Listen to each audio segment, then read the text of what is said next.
I am 92 years old. I have lived long enough to watch almost everyone I loved disappear. My wife is gone. My closest friends are gone. Even the rivals I once competed with are gone. And somewhere along the way, I also outgrew the version of myself that cared so deeply about other people's opinions. Now I stand near the edge of life. When you get this close to the finish line, your vision changes. You stop seeing distractions and start seeing truth. So before I go, I want to turn back and speak to those of you who still believe you have endless tomorrows. Because most people are living under a dangerous illusion. The illusion that there is always more time. You treat your days like loose coins in your pocket, easily spent and quickly forgotten. You assume the supply will never run out. But let me be blunt. Your account is not unlimited. One day it will close without warning. Yes, you understand this logically. Everyone knows life ends. But knowing something in your mind is very different from feeling it in your bones. If you truly understood how fragile life is, you would not postpone joy the way you do. Let me tell you about someone I once loved, like a brother. His name was Jack. This was back in 1968. Jack had everything going for him. Sharp mind, natural charm, and a talent for business that seemed almost unfair. Success followed him everywhere. One evening we sat together celebrating a massive deal he had just closed. He leaned back confidently and said, "Just 5 more years. I'll push hard, hit my financial target, and then I'll finally relax. I'll travel with Mary, learn painting, and enjoy life." He had it all mapped out. But 3 days later, Jack stepped outside his office, clutched his chest, and collapsed before anyone could help him. A heart attack. He was only 42. He never saw Italy. He never touched a paintbrush. Standing beside his coffin, I realized something chilling. The tragedy was not simply that Jack died. The tragedy was that he delayed living until it was too late.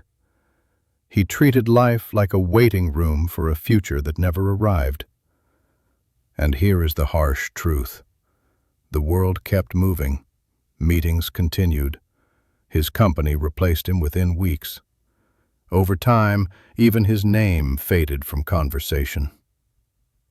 Look carefully at your own life, and you may see a little of Jack in yourself. I'll be happy when. I'll travel someday. I'll fix that relationship later. Listen to a man who has seen nearly a century. There is no later.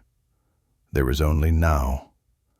When you sacrifice today for a tomorrow that is not promised, you are making the riskiest gamble possible.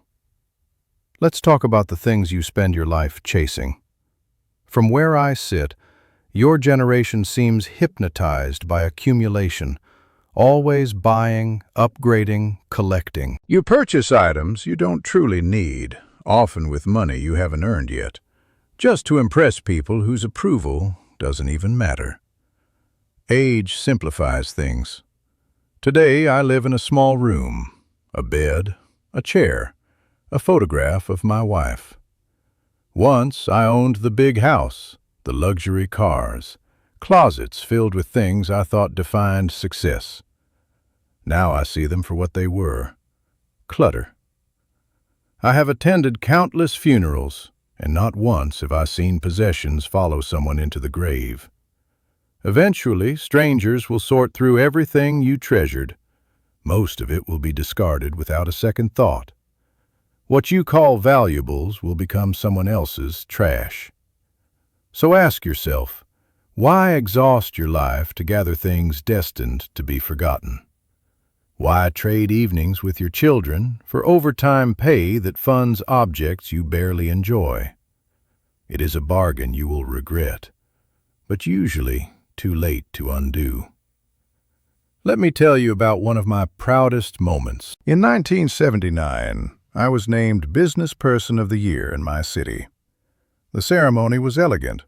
Formal suits, bright lights, loud applause. For a brief moment, I felt unstoppable. I walked onto that stage believing I had won at life. Later that night, I returned home carrying the trophy. The house was silent. My wife was asleep. My children were dreaming upstairs. I sat alone at the kitchen table, staring at that shining piece of glass, and a strange realization washed over me. The applause had already faded. Those people celebrated what I produced, not who I was. Meanwhile, the people who loved me most had been receiving the leftovers of my time. I had skipped my son's games, missed anniversaries, broken small promises that should never have been negotiable. For what? Today, I don't even know where that trophy is, but I remember the disappointment in my wife's eyes. Understand this clearly. Your career is not your legacy. It is simply an exchange. Your hours for someone else's progress. And those hours never return. If you vanished tomorrow, your position would be posted faster than your obituary. Do your work well, but do not worship it. A job cannot love you back. When everything else fades, what remains? Only what you gave. The love you offered, the time you shared, the kindness you extended. Now, in the quiet of old age, I do not replay business deals in my mind. I replay laughter at the breakfast table, warm Sunday mornings, moments of helping someone who needed it. That is real wealth. Everything else is decoration. So here is my straightforward advice for the life you still have. First, let go of your ego. Fear of judgment keeps too many people trapped. You avoid risks, silence your dreams, and shrink your ambitions because you worry about opinions. Here's a secret. Most people are too busy worrying about themselves to analyze you. You are the center of your story, not theirs. Do not let imagined criticism steal your future. Second, remember the last time.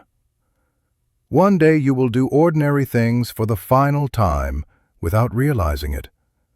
The last hug, the last shared laugh, the last cup of coffee with someone you love. When you become aware of this, life sharpens, moments gain flavor, gratitude replaces indifference. Third, wake up while you still can. If you have your health and your energy, you possess treasures beyond price.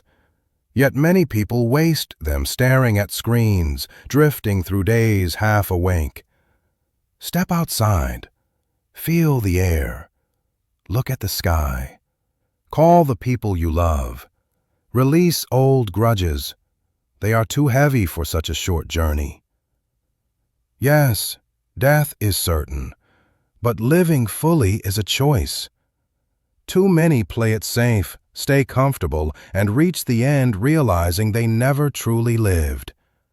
Do not follow that path. Do not postpone joy. Take the trip. Speak the love. Enjoy the meal. Forgive quickly. Act while you still have time. Because the clock is always ticking. Can you hear it? Make sure that when your time comes, your life is full, not hollow. Now go and truly live.